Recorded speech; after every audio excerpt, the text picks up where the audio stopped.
तो टर्म 2 में हमारा जो नेक्स्ट चैप्टर है वो है मैग्नेटिक इफेक्ट ऑफ करंट, ठीक है। और मैग्नेटिक इफेक्ट ऑफ करंट में अगर टॉपिक्स देखें हम, what are the topics which we are going to study, जो अपन को स्टडी करना है। फर्स्ट टॉपिक आपके पास आ जाएगा magnetic field lines and magnetic field of earth, ठीक है। इसमें से जो मैग्नेटिक फील्ड ऑफ अर्थ वाला जो पोर्शन है तो इम्पोर्टेंट, बट फॉर सीबीएसई के लिए अगर देखा जाए तो सीबीएसई में अगर इन तीनों टॉपिक को कंपैरिजन करें तो सबसे ज्यादा क्वेश्चन आपके आते हैं मैग्नेटिक फील्ड लाइन से, ठीक है। तो ये नोट्स में आपके साथ शेयर करूंगा, उसी के अकॉर्डिंग आप स्टडी भी करना है। वो टॉपिक्स जो मैं मोस्ट इंपोर्टेंट बता रहा हूँ उनको छोड़ना मत आप। तो अगर इन फर्स्ट टॉपिक में हमारे पास फर्स्ट टॉपिक क्या है, magnetic field lines and magnetic field of earth. इसमें जो सबसे ज्यादा क्वेश्चन आपसे पूछे जाते हैं वो पूछे जाते हैं मैग्नेटिक फील्ड लाइंस से, ठीक है। उसके बाद सेकंड पे आ जाए अपन, सेकंड टॉपिक जो स्टडी करेंगे वो है magnetic effect of current. Straight magnetic effect of current हम स्टडी करेंगे। उसके बाद फिर इसमें केसेस आएंगे आपके। केसेस क्या है, स्ट्रेट करंट कैरिंग वायर है, सर्कुलर करंट कैरिंग वायर है, और magnetic field due to solenoid, है ना। और लास्ट में है आपके इलेक्ट्रोमैग्नेट। तो इलेक्ट्रोमैग्नेट को आप अभी यहाँ पर जो इसमें अगर देखें कि इसमें कौन कौन से इंपॉर्टेंट टॉपिक है जो आपको मस्ट है पढ़ना, तो मैग्नेटिक इफेक्ट ऑफ करंट तो हमें आना ही चाहिए, उसी की वजह से आप बाकी के तीन ये पढ़ रहे हैं कि स्ट्रेट करंट कैरिंग वायर है, सर्कुलर करंट कैरिंग वायर है, और मैग्नेटिक फील्ड ड्यू टू सॉलिडॉइड। इसमें जो इस डायरेक्शन रूल्स आएंगे, एक तो डायरेक्शन रूल्स अपन को आना ही है। यहाँ पर ये जो सर्कुलर करंट कैरिंग वायर वाला टॉपिक है, तो अगर सब्जेक्टिव पेपर होता है अपना तो सर्कुलर करंट कैरिंग वायर वाला जो टॉपिक है, इसमें जो मैग्नेटिक फील्ड लाइंस है वो कैसे ड्रॉ होती हैं, ये आपसे क्वेश्चन कई बार बोर्ड में पूछा गया है। तो यहाँ पर ये क्वेश्चन इंपॉर्टेंट है जो आपको ध्यान रखना है। आगे चलते हैं, force on current carrying conductor place in a magnetic field, Fleming's left hand rule for the direction of force. अब यहाँ पर आपके क्या आ जाएगा इसमें कि कोई करंट कैरिंग कंडक्टर है, उस करंट कैरिंग कंडक्टर को अगर मैग्नेटिक फील्ड में आप प्लेस करते हो तो वो क्या होता है, उसमें फोर्स एक्ट करता है, ठीक है। फोर्स एक्ट करता है तो उस फोर्स की डायरेक्शन क्या होगी, उसको डायरेक्शन को निकालने के लिए एक रूल होता है जो है फ्लेमिंग्स लेफ्ट हैंड रूल।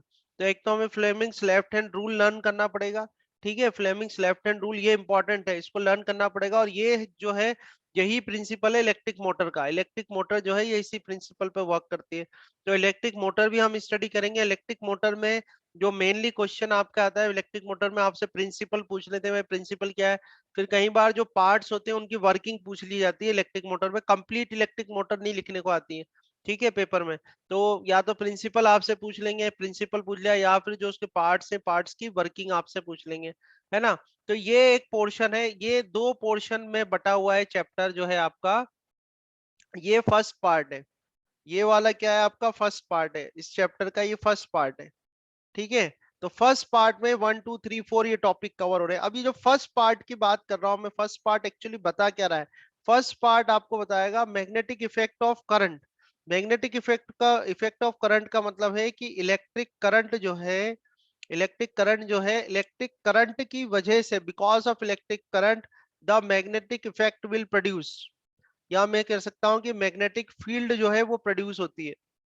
तो ये फर्स्ट टॉपिक जो ये फर्स्ट मैंने पार्ट कराया, ये फर्स्ट पार्ट है। तो फर्स्ट पार्ट जो है इसमें हम स्टडी करेंगे कैसे आप किसी कंडक्टर में अगर इलेक्ट्रिक करंट को फ्लो करते हैं, तो इलेक्ट्रिक करंट फ्लो होने की वजह से उसके सराउंडिंग्स में जो है मैग्नेटिक फील्ड प्रोड्यूस हो जाती है। तो ये सारे टॉपिक्स उसमें आ जाएंगे। जो नेक्स्ट पार्ट है इसका, जो नेक्स्ट पार्ट हम बात कर रहे हैं ये वाला, ये है इसका सेकेंड पार्ट। ये क्या है, इसका सेकंड पार्ट है। अब सेकंड पार्ट में क्या होगा, इसका जस्ट उल्टा करेंगे। जस्ट उल्टा क्या करेंगे, मैग्नेटिक फील्ड जो है, मैग्नेटिक फील्ड जो है या मैग्नेटिक इफेक्ट आप कह सकते हो, इस मैग्नेटिक फील्ड की वजह से या मैग्नेटिक इफेक्ट की वजह से क्या होगा, इलेक्ट्रिक करंट को हम प्रोड्यूस करेंगे, ठीक है। इलेक्ट्रिक करंट प्रोड्यूस होगा, इलेक्ट्रिक करंट, ठीक है। तो ये जो इलेक्ट्रिक करंट प्रोड्यूस होता है या ईएमएफ प्रोड्यूस होता है उसको बोलते हैं इंड्यूस्ड इलेक्ट्रिक करंट, ठीक है। तो हम बाद में देखेंगे, बट ये जो दो पार्ट हैं, ये दो पार्ट इस तरह से और इसी तरह से आपको स्टडी करना है। और दोनों के जो रूल्स हैं उसको सेपरेटली अलग अलग ध्यान रखना है, मिक्सअप नहीं करना है। जैसे आप यहाँ पर देखें, जो सेकंड पार्ट है उसमें क्या, इलेक्ट्रोमैग्नेटिक इंडक्शन, इसको बोलते हैं ईएमआई, इलेक्ट्रोमैग्नेटिक। जैसे यहाँ पर क्या हो रहा है, ये वाला जो टॉपिक है इसमें क्या हो रहा है, because of electric current the magnetic field is producing, इसको बोलते हैं इलेक्ट्रोमैग्नेटिज्म। देखो ये क्या लिखा हुआ है, इलेक्ट्रोमैग्नेटिज्म। इलेक्ट्रोमैग्नेटिज्म मींस होता है इलेक्ट्रिक करंट की वजह से मैग्नेटिक इफेक्ट का प्रोड्यूस होना। तो ये होता है इलेक्ट्रोमैग्नेटिज्म। जबकि जो सेकंड वाला पार्ट है उसमें क्या स्टडी करोगे आप, इलेक्ट्रोमैग्नेटिक इंडक्शन। इलेक्ट्रोमैग्नेटिक इंडक्शन का मींस होता है कि because of the magnetic field or because of the magnetic effect the current will produce और current will induced in the inductor conductor, जो भी कंडक्टर वायर है उसके अंदर क्या होगा, करंट प्रोड्यूस हो जाएगा, ईएमएफ प्रोड्यूस हो जाएगा, ठीक है। इसको बोलते हैं इलेक्ट्रोमैग्नेटिक इंडक्शन, जो कि अपन डिटेल में आगे पढ़ेंगे ही, ठीक है। फिर इसमें देखो क्या आ रहा है, फ्लेमिंग्स लेफ्ट हैंड रूल, है ना। अगर आप अच्छे से सेपरेटली ध्यान रखते हो, टॉपिक आपको क्लियर है कि भाई इलेक्ट्रोमैग्नेटिज्म में क्या कौन सा रूल लग रहा है, लेफ्ट हैंड रूल लग रहा है। इलेक्ट्रोमैग्नेटिक इंडक्शन ईएमआई में कौन सा लग रहा है, राइट हैंड रूल लग रहा है, ठीक है। तो मिक्सअप नहीं होगा आपका। फिर इसके प्रिंसिपल पे जो वर्क करता है वो है इलेक्ट्रिक जनरेटर, में जरूर टाइम निकाल के आपको जनरेटर भी एक्सप्लेन कर दूंगा। फिर लास्ट में आ जाएगा डोमेस्टिक इलेक्ट्रिक सर्किट। सो इस तरह से ये पूरा जो आपका चैप्टर है मैग्नेटिक इफेक्ट ऑफ करंट इस तरह से डिस्ट्रीब्यूटेड है, और ये सारे उसमें मेन टॉपिक्स हैं, ठीक है। आज की जो क्लास है, आज की क्लास में हम दो टॉपिक कवर करेंगे, मैग्नेटिक फील्ड ऑफ अर्थ में उसके बाद दूंगा। दो टॉपिक अपन क्या करेंगे, एक तो बेसिक डेफिनेशन सारी देख लेंगे, बेसिक डेफिनेशंस क्या है, और बेसिक डेफिनेशंस के बाद हम देखेंगे कि मैग्नेटिक फील्ड होता क्या है, और मैग्नेटिक फील्ड लाइंस क्या है, और मैग्नेटिक फील्ड लाइंस जो है उनकी प्रॉपर्टीज क्या है, क्योंकि मोस्टली जो क्वेश्चन आएगा इसमें से वो मैग्नेटिक फील्ड लाइंस की प्रॉपर्टीज में से ही आने वाला है, ठीक है।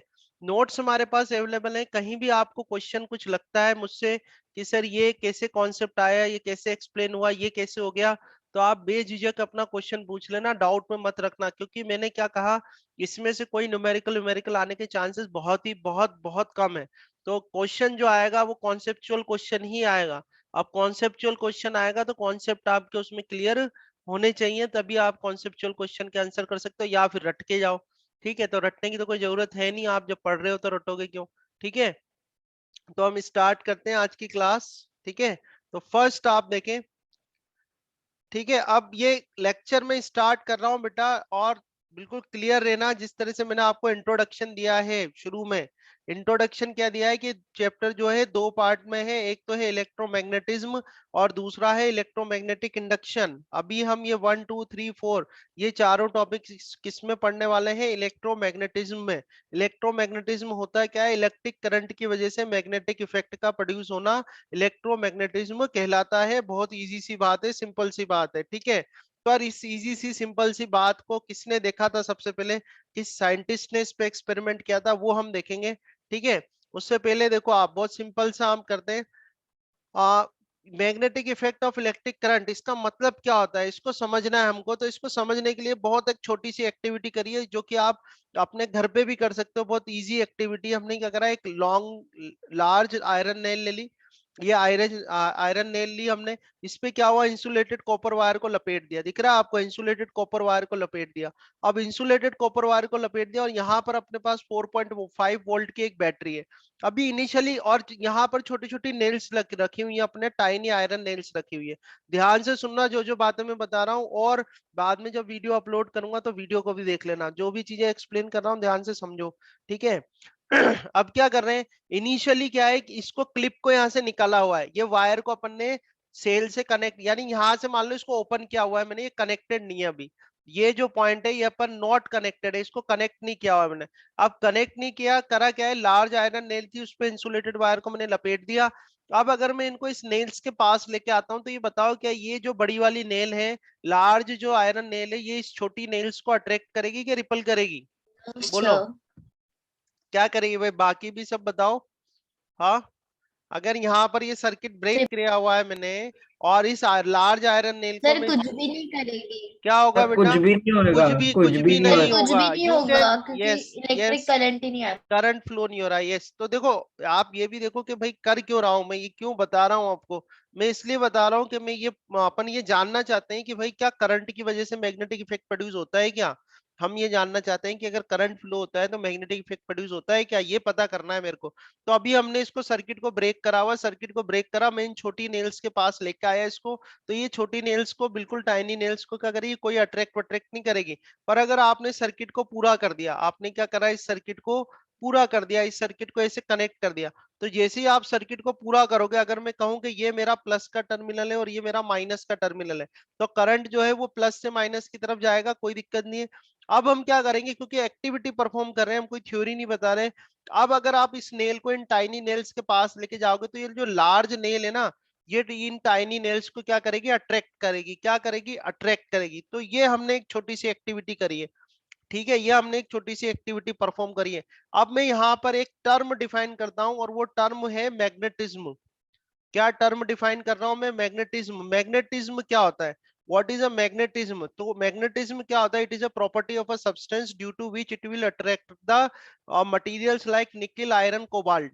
ठीक है, किसी भी सब्सटेंस की या किसी भी मटेरियल की ऐसी प्रॉपर्टी जिसकी वजह से वो निकल, आयरन, कोबाल्ट जैसे मटेरियल्स को अपनी ओर अट्रैक्ट करती हैं, वो जो प्रॉपर्टी है उसको बोलते हैं मैग्नेटिज्म।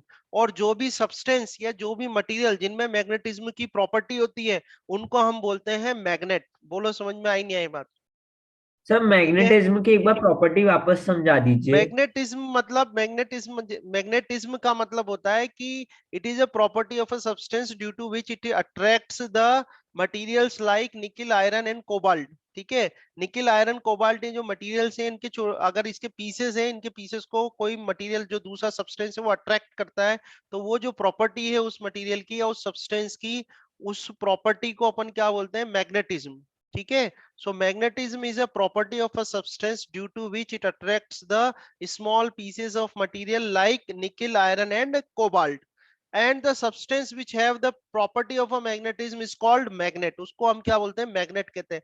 तो अगर आपने इस लार्ज आयरन नेल पर आपने करंट फ्लो कर दिया, करंट फ्लो की वजह से ये छोटी आयरन नेल्स को अट्रैक्ट कर रही है, तो मैं ये कह सकता हूं कि ये जो लार्ज नेल है, इस लार्ज नेल के अंदर मैग्नेटिज्म की प्रॉपर्टी आ गई। कह सकते हैं कि नहीं कह सकते? बोलो, बोल सकता यस हूँ ना? सर। मैं कह सकता हूँ ये लार्ज नेल के अंदर मैग्नेटिज्म की प्रॉपर्टी आ गई। तो अब मैं ये भी कह सकता हूँ क्योंकि इस लार्ज नेल में मैग्नेटिज्म की प्रॉपर्टी आ गई, तो ये लार्ज नेल क्या बन गई? मैग्नेट बन गई। I can say that it is a magnet. समझ में आया? ये बात समझ में आई? दो पॉइंट मैंने आपको बताए। Yes sir. और तीसरी बात यह है कि अगर मैं आपसे ये क्वेश्चन करूं कि इस लार्ज नेल के अंदर मैग्नेटिज्म की प्रॉपर्टी कब आई? कब आई? अगर ये एक्टिविटी से मैं क्वेश्चन करूं आपसे कि इस लार्ज नेल के अंदर मैग्नेटिज्म की प्रॉपर्टी कब आई, तो कब आई बताओ? सर जब करंट जब फ्लो हुआ सर था। जब जब करंट फ्लो करंट को हुआ। फ्लो किया। ठीक है, बहुत आसान है बेटा, इजी है। और देखना, ये चैप्टर आगे 12th में भी आप लोग पढ़ोगे और एक्सटेंसिव है, इसको डिफिकल्ट माना जाता है। और ऑब्वियसली 12th में तो और ज्यादा डेरिवेशंस आएगी, पर ध्यान रखना कॉन्सेप्ट तो यही आएंगे। कॉन्सेप्ट तो यही है, वहां डेरिवेशंस आ जाएंगे बस। ठीक है, तो आप समझो, और समझोगे तो बड़े आसानी से क्वेश्चंस कर लोगे, 10th में ही नहीं आगे जाके भी कर लोगे। ठीक है, तो इसके अंदर जो मैग्नेटिज्म की प्रॉपर्टी आई है वो इस वजह से आई है क्योंकि अपन ने करंट को फ्लो करा है। और इसी को तो अपन इलेक्ट्रोमैग्नेटिज्म कहते हैं कि भाई करंट फ्लो करने की वजह से, इलेक्ट्रॉन्स के फ्लो होने की वजह से किसी सब्सटेंस के अंदर मैग्नेटिज्म की अगर प्रॉपर्टी आ जाए तो उसको बोलते हैं इलेक्ट्रोमैग्नेटिज्म। तो इस यही चीज हो जाएगी इलेक्ट्रोमैग्नेटिज्म। समझ में आया?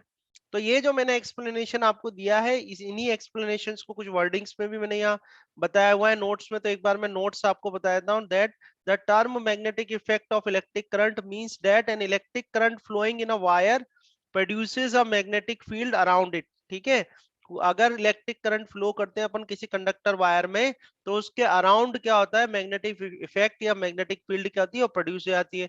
Electric current can produce magnetism. Electric current जो होता है वो मैग्नेटिज्म प्रोड्यूस कर सकता है, अभी मैंने आपको एक्सप्लेन करा।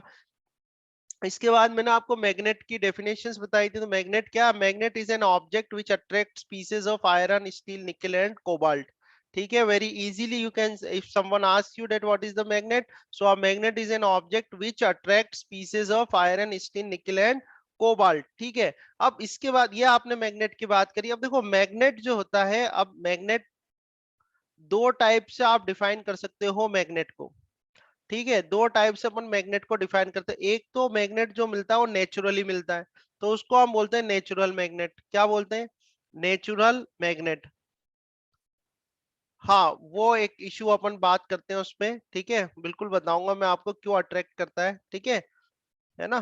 तो देखो, अभी दो टाइप की मैग्नेट होती है, एक होती है नेचुरल मैग्नेट, और दूसरी जो सेकंड टाइप होता है उसको बोलते हैं आर्टिफिशियल मैग्नेट।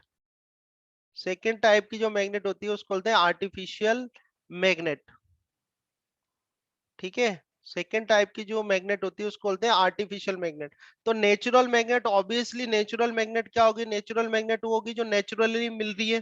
ठीक है, जो ओर्स से हमको मिलती है, खानों में जो मिलती है ओर्स से, तो वो कहलाती है नेचुरल मैग्नेट। जो नेचुरली मिलती है उसको बोलते हैं नेचुरल मैग्नेट। आर्टिफिशियल मैग्नेट क्या होती है? आर्टिफिशियल मैग्नेट्स वो होती है जिनको की आर्टिफिशियली प्रोड्यूस किया जाता है, बनाया जाता है। ठीक है, तो आर्टिफिशियल मैग्नेट्स हमारे काम क्या, आर्टिफिशियल मैग्नेट दो दो टाइप की होती है, एक होती है बार मैग्नेट, ठीक है। आर्टिफिशियल मैग्नेट्स जो होती है दो टाइप की होती है, एक होती है बार मैग्नेट और दूसरी जो होती है उसको बोलते हैं horse horse shoe horse shoe type magnet, ठीक है। सेकंड जो होती है हॉर्स शू टाइप मैग्नेट, ठीक है। तो बार मैग्नेट तो आपने देखा ही होगा, बार मैग्नेट इस तरह से होती है, इसको बोलते हैं बार मैग्नेट, इस तरह से बनी होती है, इसको बोला जाता है बार मैग्नेट, ठीक है। हॉर्स शू मैग्नेट क्या होती है, हॉर्स शू की तरह होती है इस तरह से, ठीक है। इसको बोलते हैं अपन हॉर्स शू मैग्नेट, ठीक है। तो अभी यहाँ पे अभिषेक ने क्वेश्चन करा है कि why magnet attracts these metals, तो मैं इसका एक्सप्लेनेशन दूंगा आपको, ठीक है। एक बार मैं लेक्चर फिनिश करूं, है ना, इसका भी आंसर करूंगा आपको मैं। तो देखो मैग्नेट जो है दो टाइप की, एक होती है बार मैग्नेट और दूसरी होती है हॉर्स शू टाइप मैग्नेट, ठीक है। तो हम यहाँ पर जो हमारे जो स्टडी में आने वाली है आगे, वो है बार मैग्नेट। तो बार मैग्नेट हम देख लेते हैं, बार मैग्नेट क्या होती है। So bar magnet is a long rectangular bar of uniform cross section which attracts pieces of iron steel nickel and cobalt. तो इस तरह की बार मैग्नेट होती है। अभी मैं पोल्स की बात नहीं कर रहा हूँ, पोल्स में आपको बताऊंगा कि पोल्स किस तरह से डिसाइड किए जाते हैं किसी भी मैग्नेट में, ठीक है। अभी हमने क्या बात करी, अब बार मैग्नेट होती क्या है, बार magnet is a long rectangular bar of uniform cross section which attracts pieces of iron steel nickel and cobalt, ठीक है। तो इस पेज का स्लाइड का क्लियर हुआ आपको। आगे चलते हैं कि आप किस तरह से जो बार मैग्नेट में आप देख रहे होगे यहाँ पर नॉर्थ पोल साउथ पोल लिखा हुआ है। बार मैग्नेट्स जो है, बार मैग्नेट्स में आप देखो ये नॉर्थ पोल और साउथ पोल लिखा हुआ है, तो ये नॉर्थ पोल साउथ पोल कैसे डिसाइड करोगे आप, ठीक है। हम कैसे पता लगाएंगे कि भाई जो बार मैग्नेट है उसमें कौन सा एंड सर तो नॉर्थ पोल है। Through magnet. नहीं नहीं, थ्रू मैग्नेट नहीं करते, वो भी तो सर दूसरी sorry magnet. Sir sorry compass, sir compass से भी कर सकते हैं अपन। नहीं, कंपास खुद भी एक टाइनी मैग्नेट है, तो सबसे पहले आपको फिर वो भी तो एक टाइनी मैग्नेट है ना, कंपास भी। तो किस तरह से पता लगाते हैं मैं आपको बताता हूँ, यहाँ ध्यान से देखो क्या मेथड है। तो क्या करते हैं, जैसे बार मैग्नेट है, इस बार मैग्नेट को हमने लिया, इस तरह से बार मैग्नेट लेते हैं, ठीक है। और बार मैग्नेट को क्या करते हैं, फ्रीली सस्पेंडेड कर देते हैं, यानी फ्रीली सस्पेंडेड मतलब इस तरह से इसको लटका देते हैं, ये फ्रीली सस्पेंडेड कर दिया, इस तरह से इसको लटका दिया, ठीक है। ये बार मैग्नेट है। तो बार मैग्नेट को क्या करते हैं अपन, फ्रीली सस्पेंडेड कर देते हैं। फ्रीली सस्पेंडेड मतलब इस तरह से लटका दिया उसको और फिर उसको छोड़ देते हैं, ठीक है।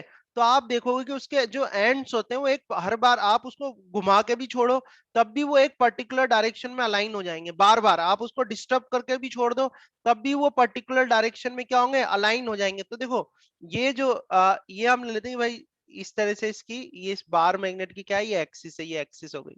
तो हमेशा ये एक्सिस जो है एक पर्टिकुलर डायरेक्शन में ही अलाइन होगी। और वो पर्टिकुलर डायरेक्शन क्या होती है, जो हमारी अर्थ है, अर्थ की जो डायरेक्शंस है, अर्थ में जो अपन डायरेक्शंस लेते हैं उनको बोलते हैं geometrical, geometrical east, geometrical west, geometrical north and geometrical south. तो हमेशा ध्यान रखना कि अर्थ के लिए जब अपन डायरेक्शंस डिसाइड करते हैं, जैसे आपने करा भी होगा, काफी क्वेश्चंस किए होंगे इस तरह से, ठीक है। तो ये हम ले लेते हैं ईस्ट, फिर ये वेस्ट कर लेते हैं, ठीक है, ये नॉर्थ हो गया और ये साउथ हो गया, ठीक है। तो ईस्ट वेस्ट नॉर्थ साउथ, तो अर्थ के लिए जब अपन ये डायरेक्शंस डिसाइड करते हैं तो इनको बोलते हैं अपन geometrical east, geometrical west, geometrical north and geometrical south बोला जाता है, ठीक है। तो ये जो आपने बार मैग्नेट को फ्रीली सस्पेंडेड किया है इस तरह से, तो ये एक पर्टिकुलर डायरेक्शन में अलाइन हो जाती है। वो जो पर्टिकुलर डायरेक्शन होती है वो क्या होती है, ज्योमेट्रिकल, ज्योमेट्रिकल नॉर्थ को मैंने लिख दिया ज्योमेट्रिकल नॉर्थ, और ये हो गया ज्योमेट्रिकल साउथ, समझ रहे हो बात को। तो ये बार मैग्नेट इस तरह से अलाइन हो जाएगी, किसके अलाइन हो जाएगी, geometrical north and geometrical south के। तो बार मैग्नेट का जो एंड, बार मैग्नेट का जो एंड अर्थ के ज्योमेट्रिकल नॉर्थ की तरफ होता है उसको तो नॉर्थ पोल बोलते हैं। आया समझ में। बार मैग्नेट को अगर फ्रीली सस्पेंडेड कर दिया जाए तो बार मैग्नेट का जो एंड, बार मैग्नेट का जो एंड जो में अर्थ के ज्योमेट्रिकल नॉर्थ की तरफ होता है उसको तो बोला जाता है नॉर्थ पोल, और जो ज्योमेट्रिकल साउथ की तरफ होता है उसको बोलते हैं साउथ पोल। समझ में आया। तो जो बार मैग्नेट होती है इस तरह से उसके पोल्स डिसाइड किए जाते हैं कि अर्थ के ज्योमेट्रिकल नॉर्थ की तरफ जो एंड होगा उसको बोलेंगे नॉर्थ पोल, मैग्नेट का, बार मैग्नेट का नॉर्थ पोल। और ज्योमेट्रिकल साउथ की तरफ जो एंड होगा उसको बोलेंगे मैग्नेट का साउथ पोल, बार मैग्नेट का साउथ पोल। समझ में आया, ठीक है। तो इस तरह से आप जो बार मैग्नेट है उसके पोल्स को डिसाइड करते हैं। तो देखो bar magnet has two poles, bar magnet के कितने होंगे, 2 पोल्स होंगे। नॉर्थ पोल, पहला क्या है north pole, the end of freely suspended magnet which points towards the north direction. जो एंड नॉर्थ ज्योमेट्रिकल नॉर्थ की तरफ है उसको तो नॉर्थ पोल बोलेंगे, ठीक है। और साउथ पोल क्या है, the end of freely suspended magnet which points towards the south direction, south की तरफ जो होगा उसको बोला जाएगा साउथ पोल, ठीक है। तो इस तरह से हम क्या करते हैं, पोल्स को डिसाइड करते हैं, ठीक है। इस तरह से पोल्स होते हैं किसके, बार मैग्नेट के, ठीक सर है। हाँ बोलो, एक सेकंड। तो ये हमने बात कर ली, ये हो गई। इसके बाद आपने ये खुद ने ही बता दिया है कि भाई like magnet poles repels, unlike magnetic poles attract each other. जो लाइक होते हैं वो जैसे नॉर्थ नॉर्थ है तो रिपल कर देंगे, नॉर्थ साउथ है तो वो अट्रैक्ट कर देंगे, ठीक है। एक सेकंड बस मैं ये राधिका में आंसर कर रहा हूँ, ये बस इस पेज को मैं फिनिश कर दूं ना, है ना। तो magnets are used in radio, television, stereo speakers, refrigerator, doors. कई बार आपसे क्वेश्चन पूछ लेते हैं भाई एप्लीकेशंस बता दो, तो एप्लीकेशंस आप यहाँ से दे सकते हैं। कई बार एमआरआई की फुल फॉर्म भी पूछी हुई है एग्जाम में, तो एमआरआई की फुल फॉर्म होती है मैग्नेटिक रेजोनेंस इमेजिंग, ठीक है। So technique which is used to scan inner human parts. Okay, ठीक है, समझ में आया।